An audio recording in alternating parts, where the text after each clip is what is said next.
Une question a été posée sur le forum Blender Tribu à propos de la modélisation d'un donjon.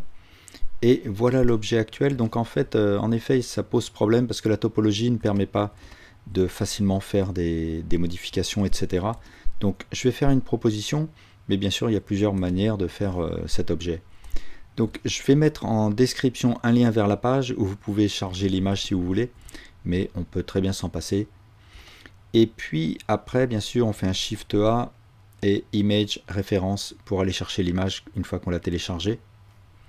Et ce qu'on commence par faire, c'est repérer le segment, puisque là on a un segment qui se répète le long d'un cercle. Et en fait, ce que je peux repérer, c'est ce segment. Et à l'intérieur de ce segment même, c'est cette partie-là qui est symétrisée ici. Donc il suffit de modéliser cette partie, on fera un miroir, ensuite on fera une duplication, et puis pour la forme circulaire, on utilisera le modificateur Simple Deform. Et pour commencer, je vais aller dans Object Data, et ici j'ai une option Opacity que je vais activer, et je vais mettre mon image de référence à 0,3 par exemple d'opacité, de manière à ce qu'elle ne me gêne pas au moment où je vais modéliser. Et après, ce que je vais commencer par faire, c'est le machicoulis, donc faire un arc de cercle. Donc je vais commencer par créer un mesh circle, et ce cercle je vais lui donner 16 vertices, et puis en mode edit je fais une rotation sur X de 90 degrés, je fais un scale et je pose mon cercle ici, je le superpose à mon modèle, et puis je vais sélectionner tous les vertices en bas et je les supprime. Et ensuite je sélectionne tout, je fais une extrusion sur Z et je fais un SZ0 pour aplatir, et j'aligne ici avec le créneau, et puis je resélectionne cette partie là et je fais une extrusion sur Z et SZ0 pour à nouveau aplatir, et j'aligne sur le bas ici. Avec Alt Z, je peux voir en transparence si besoin. Et je refais une extrusion sur Z. Et ici, je vais joindre ce vertex à celui-là avec un J. Et puis là, je vais devoir créer ces reliefs. Donc avec un CTRL R, je vais créer deux edges comme ça, horizontaux. Ici, je vais faire une extrusion sur Z. Je vais sélectionner cet edge ensuite et faire une extrusion sur X. Et puis avec un CTRL R, je vais couper ici une verticale. Et puis ici aussi une extrusion sur X. Et pour me débarrasser de ces edges là qui sont très proches l'un de l'autre, avec le couteau, donc K et A, je vais couper une horizontale comme ça. Et ensuite je sélectionne cet edge et le prolongement, et ici pareil, cet edge et son prolongement, et avec un CTRL X je dissous.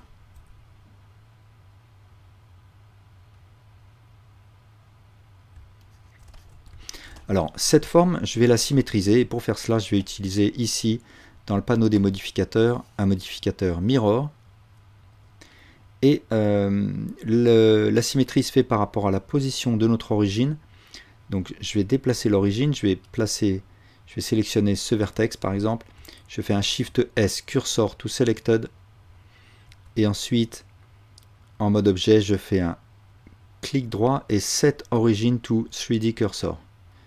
Et voilà, là j'ai une image miroir qui se fait bien par rapport à mon origine, et je vais penser à activer l'option Clipping ici, de manière à ce que les vertices voisins, qui sont sur l'axe de la symétrie, fusionnent l'un avec l'autre. Et maintenant je vais donner de l'épaisseur à mon objet, je vais un petit peu le décaler là, et je vais tout sélectionner et faire une extrusion, et je vais faire un snap sur la grille. Donc ici, dans le panneau Snap to, je m'assure que je suis en Snap to Increment et que l'option Absolute Grid Snap soit activée de manière à ce que le snap se fasse bien sur les lignes que je vois là. Donc si je fais G, Y et ensuite je presse CTRL qui est le raccourci pour snapper, je peux voir que ma sélection va coller aux lignes de la grille. Et ensuite, je vais commencer à donner de l'épaisseur, à créer cette avancée là. Donc tout simplement, je vais désélectionner toute cette partie en bas. Donc je vais passer en mode de sélection de face. Je vais désélectionner tout ça. Et puis ensuite, je désélectionne tout ça. Je me remets de côté et je fais une extrusion sur Y. Donc par défaut, je garde CTRL appuyé pour pouvoir faire mon snap. Et je vais avancer de 1, 2, 3, 4 lignes comme ça. 4 lignes de grille. Et ensuite, je vais désélectionner ces faces. Les faces qui sont tout en bas là. Et je vais refaire une extrusion. Et à nouveau, je garde CTRL appuyé pour aller d'unité en unité et avancer à nouveau de 4 unités. Et je désélectionne ces faces-là et je recommence une fois. Donc E pour faire l'extrusion et CTRL pour pouvoir snapper sur la grille. Alors là, je vais pouvoir faire mes arrondis maintenant. Et pour faire ces arrondis, en fait, je vais utiliser l'outil Bevel. Donc je sélectionne ces edges, là où je souhaite faire mes arrondis. Et après, je fais un CTRL B pour faire mon bevel. Et j'utilise la molette, ou bien le plus ou moins du pavé numérique, pour rajouter ou retirer des segments. Ensuite, de manière à ce que mes bevels ne créent pas de superposition avec les faces existantes, je vais activer l'option Clamp Overlap, ce qui va bloquer mon bevel. Et après, il suffit que pour que les vertices voisins fusionnent, je sélectionne tout et je fais un M Merge by Distance.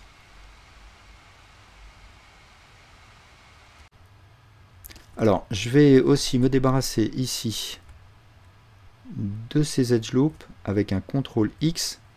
Je vais aussi me débarrasser de ces faces parce que comme je vais faire des répétitions, je ne veux pas de face interne à mon mesh. Donc X delete faces. Je vais aussi supprimer ces faces en bas dont je n'ai pas besoin. Et puis je vais à nouveau rajouter des bevels sur toutes les arêtes. Là aussi, de manière à d'une part adoucir les arêtes, qu'elles ne soient pas complètement aiguës comme ça. Et puis aussi, comme ensuite j'ajouterai un modificateur Subdivision Surface histoire d'arrondir mes arrondis là, eh bien je vais éviter que par exemple ce cube devienne complètement rond. Donc le bevel que je vais rajouter va agir en quelque sorte comme des edges de support. Donc je sélectionne toutes mes arêtes là, toutes celles-là, celle-là, celle-là.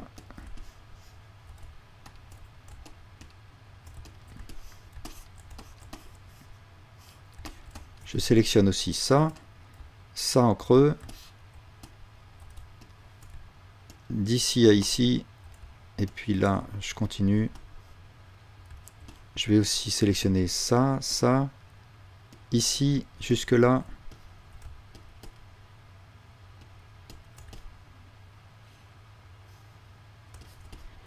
Et enfin, je fais un CTRL B.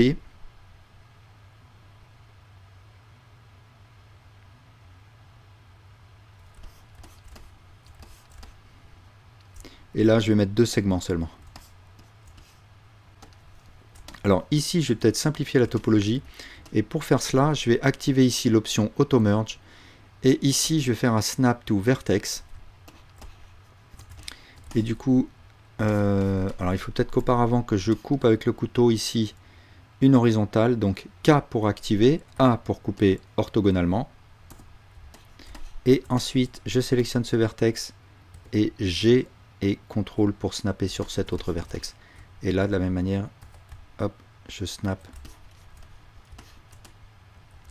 Et peut-être que cet edge là, je vais faire un SZ0 de manière à ce qu'il soit bien plat.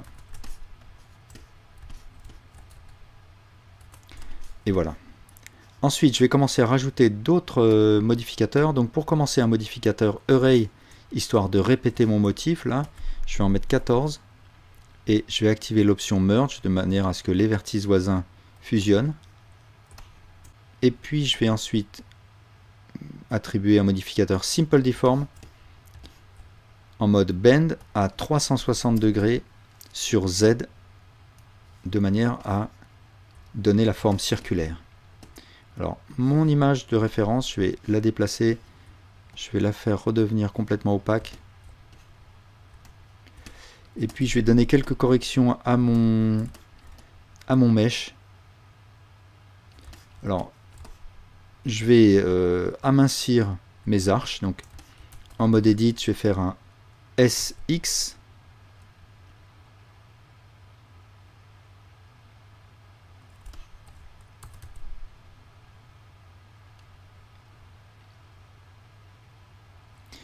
Et je vais un petit peu épaissir cette partie et aussi amincir celle-là. Et puis faire en sorte que les deux parties soient égales. Ensuite, je vais sélectionner les edges en bas. Je vais les tirer vers le bas. Et puis je vais attribuer à mon objet un modificateur Subdivision Surface.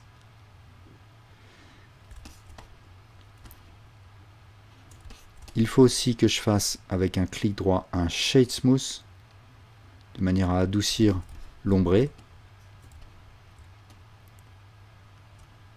Ici, là, j'ai des artefacts, donc je vais rajouter avec un CTRL R un edge comme ça.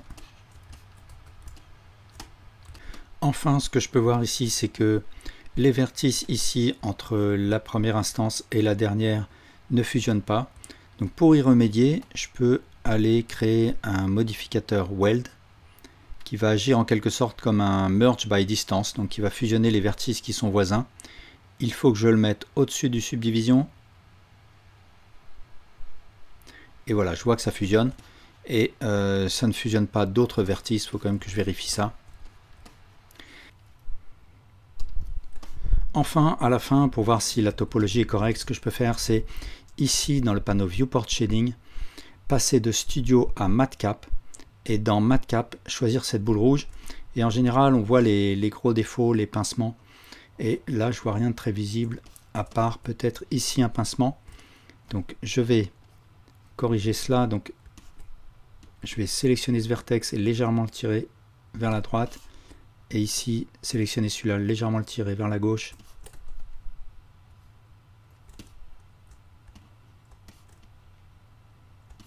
Et voilà. Voilà, et bien merci beaucoup pour votre attention.